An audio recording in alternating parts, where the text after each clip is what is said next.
The heat at Camp Halden felt alive. It clung to skin, wrapped around the lungs, and softened every edge of the military base until everything shimmered under the bright desert sun. Ethan walked with a calm pace through the medical station, carrying a crate of IV fluids. It was routine work, something he'd done 1,000 times. He moved like a man who had memorized survival. Then the sandstorm hit. The wind roared across the camp, lifting sand, dirt, and loose objects. Ethan shielded his eyes, dropping the crate as the gust slapped him sideways. Supplies scattered across the ground. He bent down, cursing under his breath. A shadow fell beside him. "You look like you could use help." A pair of gloved hands picked up fallen bandage rolls. Ethan turned and froze. The newcomer had sharp, attentive eyes that sparkled despite the wind. Her face was partly covered with a medical mask, but her gaze carried softness and strength at the same time. "Lieutenant Maya Thompson," she said, extending a hand. Only then did Ethan realize he was staring too long. "Sergeant Ethan Cole," he replied, shaking her hand.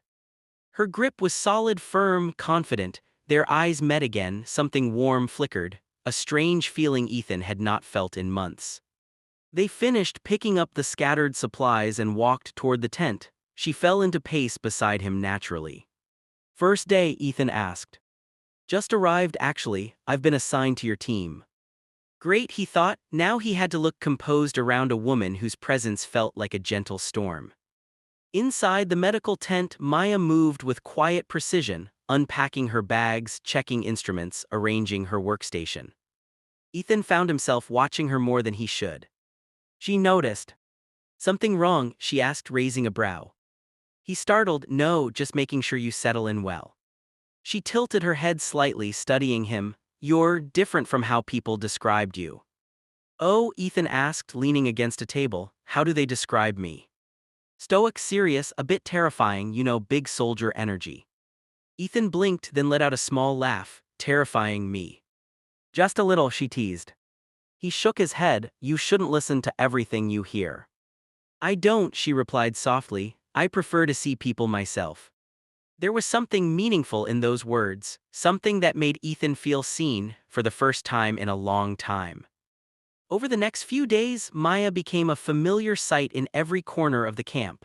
Ethan noticed her natural talent not just in treating wounds but in talking to soldiers who trembled after battle or comforting civilians during medical trips. She had a gift. One afternoon, Ethan found her sitting outside the tent, writing something in a small notebook. "What are you writing?" he asked gently. She closed it quickly. "Nothing, just thoughts." "Therapy," he guessed. She chuckled. "Maybe helps me stay sane." "I wish I could write," Ethan admitted quietly. "Why don't you?" she asked. "Because my mind is a mess," he gave a half smile. "Words don't come out nice." Maya studied him with those warm eyes. "Messy minds write the best things," she said softly. Something tightened in Ethan's chest. They ended up talking for almost an hour, about childhood, reasons they joined the medical corps, fears they never spoke about. Ethan found himself saying things he never planned to share. At one point, Maya asked, "Do you ever get tired of saving people?" Ethan looked outward at the setting sun. "Every day, but I get tired of losing them even more." She nodded slowly as if she understood every crack inside him. "Same," she whispered. The wind grew colder, her hair loosened from her bun, brushing her cheeks. Ethan found himself wanting to reach out, tuck a strand behind her ear. He didn't. He had discipline, rules, duty. But Maya made those things feel lighter, easier. Their bond deepened after a nighttime emergency call. A soldier had collapsed during guard duty, severe dehydration, near heat stroke. Ethan and Maya rushed across the camp together. Inside the tent, they worked almost in sync. Ethan stabilized the patient's breathing. Maya inserted IV fluids. Ethan checked vitals. Maya controlled the fever. Their shoulders brushed, their hands touched, neither moved away. Hours later, the soldier stabilized. Maya exhaled deeply. "We saved him." Ethan nodded, noticing sweat glisten on her skin. She removed her gloves slowly, flexing stiff fingers. "You did great," he said. She looked up, surprised. "You don't usually praise people." "I do," he teased. "Never everyone says so." Well, you deserve it. Her breath caught, something between them shifted. A silence that spoke louder than words, the kind that says, I feel something too. Later outside, they walked back together. Night air cooled the sweat on their skin. Maya shivered. Without thinking, Ethan removed his jacket and draped it over her. She blinked. Ethan, you'll be cold. I'm fine. She hugged the jacket tighter around herself. Ethan watched her cheeks grow warm under the dim lights. She looked so small in his oversized gear. Thank you, she whispered. For what? For being kind, she replied softly, for seeing me. Ethan felt something warm spread through his chest. Maybe it was the jacket he gave her, or maybe it was her. Maya and Ethan's first field mission together came unexpectedly. A medical convoy needed escort to a village where civilians had been injured in a bombing. Everyone was tense. Ethan had seen convoys go wrong before. Before departure, Ethan approached Maya. You stay close to me, he said firmly. Maya raised an eyebrow. Is that an order? More like a request. She smiled softly. All right, Sergeant. The journey started smoothly until the radio crackled. Movement detected on the left ridge. Ethan's hand instinctively reached for Maya's arm, pulling her down behind a vehicle. Gunfire erupted. The convoy halted. Soldiers returned fire while Ethan and Maya dragged a wounded man behind cover. Pressure on the wound, Ethan instructed. Maya pressed her hands hard on the bleeding thigh while Ethan applied a tourniquet. Bullets hit the metal beside them. Maya flinched but didn't stop. Her courage amazed Ethan. After 15 tense minutes, the attackers retreated. Maya let out a shaky breath only when the silence returned. Are you okay? Ethan asked. She nodded, but her hands trembled slightly. Ethan placed his hand over hers, steadying them. You were incredible, he whispered. Their eyes locked. Soldiers moved around them, but Ethan and Maya felt like they were in their own world, a silent bubble in the middle of war. Days passed, their closeness grew. The camp started to notice. Soldiers teased Ethan, nurses teased Maya, and everyone saw the way their eyes lingered too long, the way they stood too close, the way they smiled too gently. One evening, Ethan found Maya sitting alone in the clinic, shoulders slumped. Tough day, he asked. She didn't answer immediately. Instead, she stared at the floor. We lost a child today, she said softly. Ethan froze. He knew how deeply Maya cared. He sat beside her quietly. She was 8, Maya whispered. She kept saying she wanted to go home. I held her hand until she stopped talking. Tears gathered in her eyes. Ethan turned toward her. Maya. She shook her head, wiping her face. Sorry, I don't usually cry. He gently lifted her chin, forcing her to meet his eyes. You can cry with me, he said. Something inside her broke. She leaned into him, sobbing quietly. Ethan wrapped his arms around her, holding her like she was something precious.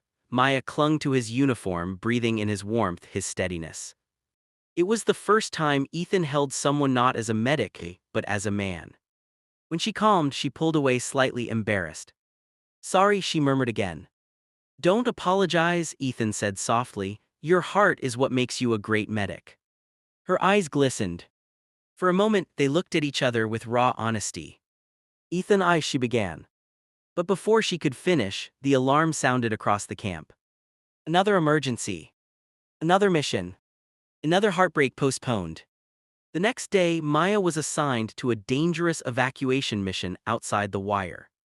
Ethan insisted on going, but command rejected his request. He found Maya packing her trauma bag. You shouldn't go, Ethan said bluntly. Maya sighed. Ethan.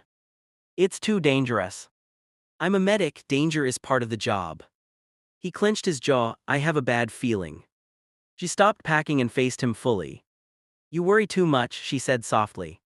Because I care, he snapped before he could stop himself. Maya's eyes widened. Silence stretched. Soft, heavy, meaningful. You care, she whispered. Maya, I. But the truck horn sounded. She grabbed her bag and walked toward him slowly. Ethan, I'll come back, I promise. He swallowed hard. You better. Then, for the first time, she reached up and touched his cheek gently. I'll see you soon. She turned and left. Ethan stood frozen. Hours later, the radio crackled with panic. Medic convoy under fire, multiple wounded. Ethan's heart dropped. He ran to the landing zone as helicopters arrived. When Maya was finally carried out, she was conscious but bleeding from her arm. He rushed to her side. Maya, he breathed, voice shaking. She smiled weakly, told you I'd come back. He almost cried from relief. Maya's recovery was slow but steady.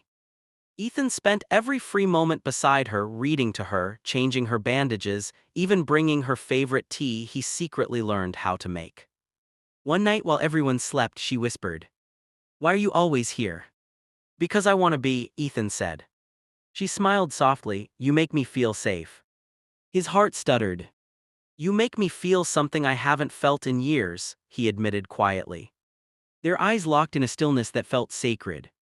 Maya reached for his hand. He held it tightly. They didn't speak again. They didn't need to. 2 months later, disaster hit. A building collapsed near the border. Ethan and Maya joined the rescue team. Inside the ruins, they worked tirelessly, treating crushed limbs, carrying survivors, stabilizing bleeding patients. At one point, Maya crawled into a narrow passage to check a trapped soldier.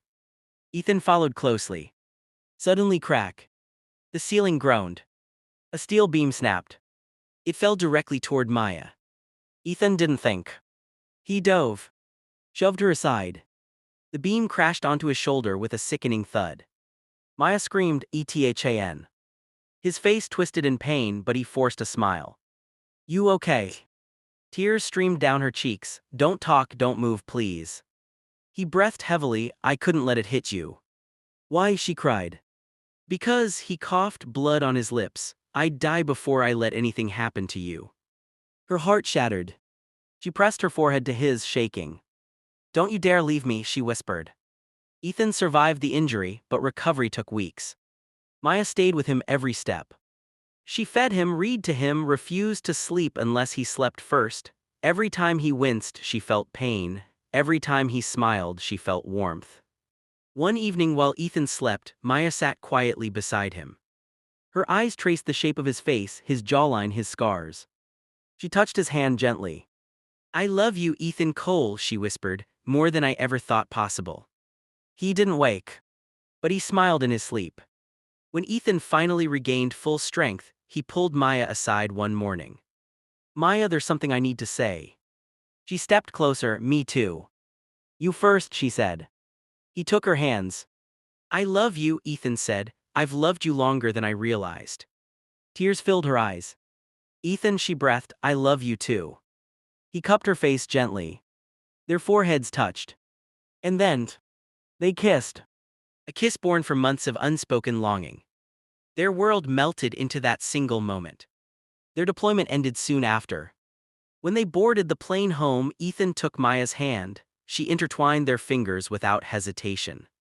"We made it," she whispered. He kissed her knuckles, "because we had each other." When they stepped onto the airport floor, civilians walked past them, unaware of the battles these two hearts had survived. Ethan wrapped his arm around her. "You're my peace," he whispered. Maya placed her head on his chest. "And you're my home." Months after returning home, they moved into a small apartment near the ocean. Every sunrise felt like a gift, every night felt like healing. Sometimes Ethan would wake from nightmares, breathing hard. Maya would hold his face gently and whisper, "You're safe, I'm here." Sometimes Maya cried, remembering the child she couldn't save. Ethan would hold her until the tears faded. They brought each other comfort in the ways only two broken yet brave souls could. One evening at sunset, they walked along the beach. The sky glowed gold. Ethan suddenly stopped.